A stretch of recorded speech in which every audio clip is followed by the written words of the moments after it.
আসসালামু আলাইকুম প্রিয় ভিউয়ার্স, সবাইকে স্বাগতম নতুন আরও একটি ভিডিওতে। চাঁদ দেখা সাপেক্ষে আগামী 6 জুন শুক্রবার দেশে পবিত্র ঈদুল আজহা উদযাপিত হবে। ঈদে স্কুল কলেজে কর্মরত এমপিওভুক্ত শিক্ষক কর্মচারীরা যেন সঠিক সময়ে বেতন ভাতা পান সেজন্য আগাম প্রস্তুতি নিতে শুরু করেছে মাধ্যমিক ও উচ্চ মাধ্যমিক অধিদপ্তরেরা।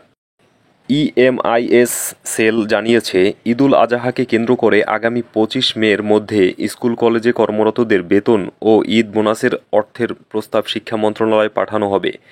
মন্ত্রণালয়ের অনুমোদন শেষে দ্রুত চিফ অ্যাকাউন্টস অফিস এবং বাংলাদেশ ব্যাংকের মাধ্যমে বেতন ব্যাংকে পাঠানো হবে। এ বিষয়ে ইএমআইএস সেলের senior system analyst Khandakar Azizur Rahman the daily ক্যাম্পাসকে বলেন, এবার ঈদে বেতন বোনাসের অর্থ ছাড়ে যেন বিলম্ব না হয়, সেজন্য আমরা আগাম প্রস্তুতি নিচ্ছি। 25 মের মধ্যে মে মাসের বেতনের প্রস্তাব পাঠাতে পারলে ঈদের ছুটি শুরু হওয়ার আগেই শিক্ষক কর্মচারীরা বেতন বোনাসের অর্থ তুলতে পারবেন। নাম অপ্রকাশিত রাখার শর্তে ইএমআইএস সেলের এক কর্মকর্তা জানান, ঈদুল ফিতরের বেতন বোনাস দিতে বিলম্ব হওয়ায় শিক্ষকদের মধ্যে ক্ষোভের সঞ্চয় হয়েছিল। বিষয়টি শিক্ষক প্রশাসনের ঊর্ধ্বতনরা অবগত হয়েছিলেন। আনুষ্ঠানিকভাবে বিষয়টি নিয়ে আলোচনা হয়েছে, এজন্য এবার আগাম প্রস্তুতি নেওয়া হচ্ছে।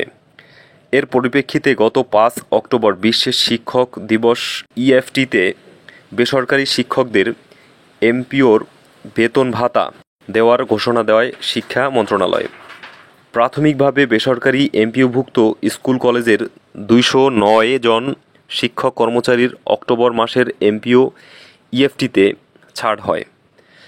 পরবর্তী সময়ে গত 1 জানুয়ারি 1,89,000 শিক্ষক ইএফটির মাধ্যমে বেতন ভাতার সরকারি অংশের টাকা পেয়েছেন।